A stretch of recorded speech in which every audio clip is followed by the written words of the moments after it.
Sebenarnya saya curiga, jangan-jangan sebenarnya tidak ada minoritas yang protes dengan suara azan atau suara tadarus di malam hari itu.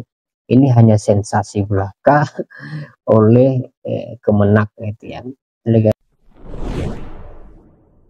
Assalamualaikum warahmatullahi wabarakatuh. Selamat datang di channel Firman Panipahan. Oke, kali ini saya ingin membahas tentang pengeras suara dan edaran surat Kementerian Agama ya.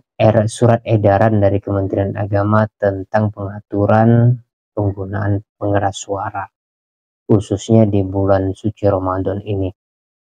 Sebenarnya edaran ini sudah berlaku sejak dahulu ya, tentang pengeras suara. Ada fenomena dulu orang yang protes tentang suara toa masjid yang terlalu keras gitu, tapi itu melahirkan pro kontra.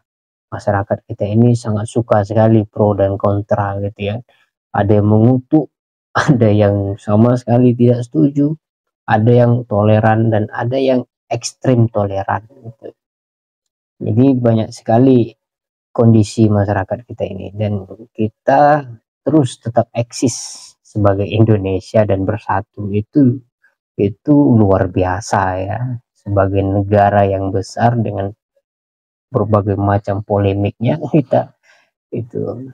Nah, sekarang saya ingin menyinggung dan berbicara soal pengeras suara, terkhusus tentang konten dari surat edaran Kementerian Agama itu. Tujuan dari surat edaran itu tidak lain hanyalah untuk menciptakan keharmonisan ya, dalam berbangsa, bernegara, bertetangga, beragama itu ya, antar agama dan golongan. Itu harus kita sadari bahwa niat baik dari Kementerian Agama itu harus kita dahulukan sebelum kita mengkritik dan mencemooh, apalagi begitu kan, apalagi tidak setuju sama sekali tanpa memahami niat baik itu. Tapi niat baik ini perlu juga kita kaji ulang gitu, apakah ini sudah terbaik atau jangan-jangan ini hanya sensasi. Yang saya sebutkan tadi, ada beberapa golongan di Indonesia ini, golongan umat beragama, mereka yang selalu kontra dengan pemerintah, niat baiknya tidak terlihat. Jadi kontra terhadap pemerintah itu, setiap kebijakan yang dianggap agak kontroversi itu sama sekali tidak melihat niat baiknya, dia kritik saja. Yang kedua itu adalah golongan-golongan yang toleran, mereka yang menyadari ada modernitas gitu ya, ada toleransi antar agama dan sebagainya, ada keterbukaan pendapat yang harus saling menghargai. Tapi ada golongan yang ketiga, yaitu ekstrim toleransi. Ini segala hal yang dia anggap toleransi itu harus didahulukan, sampai terkadang melabrak etika. Nah, apakah surat edaran ini sampai melabrak etika? Itu yang penting untuk kita bahas gitu. Tujuannya kita lihat tadi, saya katakan bahwa tujuan Kementerian Agama ini baik, maka kita harus melihat sisi itu dulu. Akan tetapi, perlukah kita mengkaji ulang sejauh mana kebaikan itu? Itu kan. Maka perlu, karena memang ada yang terjadi pro dan kontra di televisi ataupun di portal-portal YouTube ya, yang ada di sekitar kita. Maka niat baik itu oke, kita singkirkan terlebih dahulu. Sekarang kita melihat bagaimana dampaknya ketika surat edaran itu diedarkan. Ada satu artikel yang saya baca, yang di post di Jawa Post ya, ditulis oleh Bahrul Munir.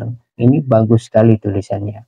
Nanti saya hadirkan di deskripsi saya linknya ya, supaya Anda juga bisa membaca artikel tersebut. Menurut saya pemerintah harus baca juga ya, karena ini merupakan pelajaran yang bagus. Sudah saya sertakan di link ya.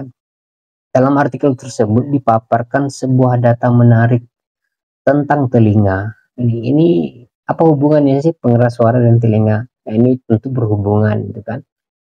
Pengeras suara itu diatur untuk keharmonisan supaya tidak ada yang terganggu istirahatnya, kan begitu ya. Maka itu berhubungan dengan telinga. Maka saya akan bacakan poin-poin dari artikel tersebut. Dalam artikel itu menyebutkan bahwa telinga memiliki memori atau ingatan ya, atau kebiasaan dan beberapa kemampuan unik. Nah, ini akan saya sampaikan. Salah satu kemampuan unik dari telinga adalah mampu menetralisir suara yang masuk sehingga mampu menyesuaikan diri dengan apa yang didengarnya. Nah, ini menarik ini. Jadi, telinga itu memiliki kemampuan menetralisir ya, sehingga menyesuaikan diri. Kalau kita mendengar suara keras teng, kita kaget pertamanya. Kalau udah kedua kali, ketiga kali, sudah tidak kaget. Kenapa? Karena telinga sudah merekam itu. Dia sudah menetralisirnya gitu. Sama juga pertama kali barangkali orang yang pernah ke diskotik itu, yang masuk diskotik itu berisik sekali, berisik. Tapi hanya beberapa menit, nggak nyampe 2 menit atau 3 menit, sudah mulai ternetralisir gitu. Bahkan kita bisa saling ngobrol dengan teman kita walaupun berisik sekali, karena ada kemampuan unik di telinga itu gitu kan. Nah, kemudian soal memori yang menjadi kemampuan lain dari telinga itu juga dipaparkan. Data ini bisa dilihat sebagaimana setiap orang memiliki kecenderungan ya, tentang musik yang disukai dan sebagainya. Bahwa ketika kita mendengar suatu musik tertentu, maka terkadang setelah kita mendengar ada transfer dari pendengaran itu ke otak dan mengingat memori tertentu. Nah, itu memori yang ada di telinga. Nah, saya juga bisa bayangkan bulan puasa ini kan selalu menjadi momen terbaik ya, menjadi momen terbaik bagi umat Islam. Bulan puasa itu identik dengan tadarus. Bulan puasa itu identik dengan apalagi namanya sholat tarawih, witir dan sebagainya itu. Dan kalau subuh-subuh jam-jam 3 itu ada orang yang mengumandangkan sahur-sahur gitu, teriak-teriak sahur. Jadi itu sudah menjadi ingatan, menjadi memori umat Islam secara keseluruhan atau rata-rata gitu. Jangan keseluruhan itu saya mengklaim, tapi rata-rata gitu. Sehingga jika tradisi ini dihapus gitu, katakanlah tadarus itu tidak boleh menggunakan pengeras suara. Akhirnya antara bulan puasa dan bulan yang lain itu tidak ada pembeda gitu. Ada memori yang hilang, ada yang merindukan suara itu. Nah, itu perlu diketahui oleh para petinggi di dalam hal ini Kementerian Agama juga. Sehingga apa? Supaya tidak memukul rata, aturan itu di setiap daerah gitu. Adapun daerah yang situ majemuk, ada non muslimnya juga banyak, orang muslimnya juga banyak, mungkin bisa diberlakukan gitu, atau pendatang baru. Tapi rata-rata kan umat Islam di sini kan pendatang lama semua, orang lama semua kan begitu. Mereka punya memori. Dan orang-orang non muslim di sini di Indonesia juga orang lama semua, bukan orang-orang baru. Jadi setiap tahun mereka sudah biasa dengan hiruk pikuk suara speaker itu seharusnya itu kan. Sehingga kalau ada satu dua orang yang protes tentang suara itu tidak bisa menjadi ukuran untuk kita bertoleransi itu. Harusnya mereka yang toleransi dengan mayoritas. Maka kita harus mendahulukan orang banyak kan gitu. Nah, kembali kita kepada masalah etika. Niat baik dari Kementerian Agama itu sudah kita tahu. Niat baiknya adalah untuk toleransi. Sekarang kita berbicara etikanya gitu. Pemerintah harus betul-betul turun ke lapangan, harus betul-betul melihat keadaan, harus jernih dan jeli melihat situasi, sehingga tidak memukul rata hukum yang sudah dibuat. Dalam hal ini undang-undang atau surat edaran itu.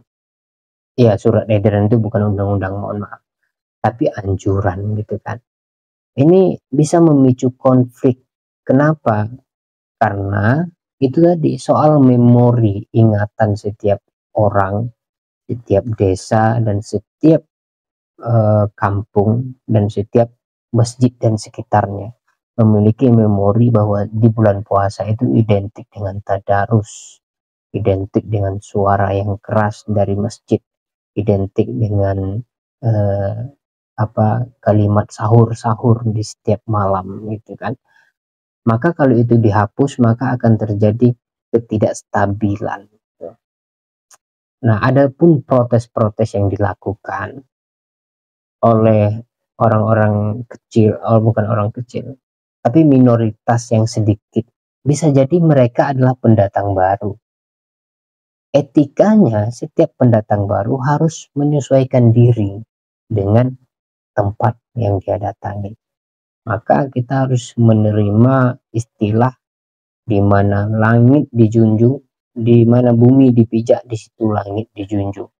Oleh karena itu, soal etika, kita harus menjunjung tinggi etika setiap daerah gitu. Maka dari itu, Kementerian Agama dalam hal ini jangan menjadi golongan ketiga dari orang-orang beragama di Indonesia, yaitu eh, toleransi ekstrim sama sekali gitu. Mereka mengorbankan hal yang lebih besar demi apa? Demi toleransi yang sebenarnya tidak jelas juga. Toleransi itu harus mendahulukan mayoritas. Minoritaslah harus yang menyesuaikan diri. Seperti orang-orang Islam di Bali misalnya, mayoritas di sana adalah Hindu. Jadi bahkan di sana itu azan pun itu suaranya kecil, hanya boleh speaker di dalam gitu. Dan itu sudah biasa, tidak ada umat Islam yang protes di sana. Karena itu memang aturan mayoritas. Mayoritas itu harus didahulukan. Kalau kita mendahulukan umat Islam karena umat Islam walaupun di Bali kecil dan di Pulau Jawa besar bahkan ya, dengan ancaman kita bisa perang dan sebagainya, itu kan membuat kericuhan gitu. Maka minoritas harus menghargai. Oleh karena itu sebenarnya saya curiga jangan-jangan sebenarnya tidak ada minoritas yang protes dengan suara azan atau suara tadarus di malam hari itu. Ini hanya sensasi belaka oleh Kemenak gitu ya. Oleh karena itu berhentilah membuat sensasi seperti ini gitu.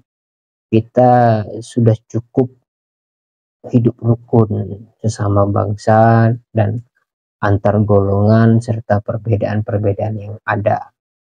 Itu saja yang dapat saya sampaikan. Wassalamualaikum warahmatullahi wabarakatuh.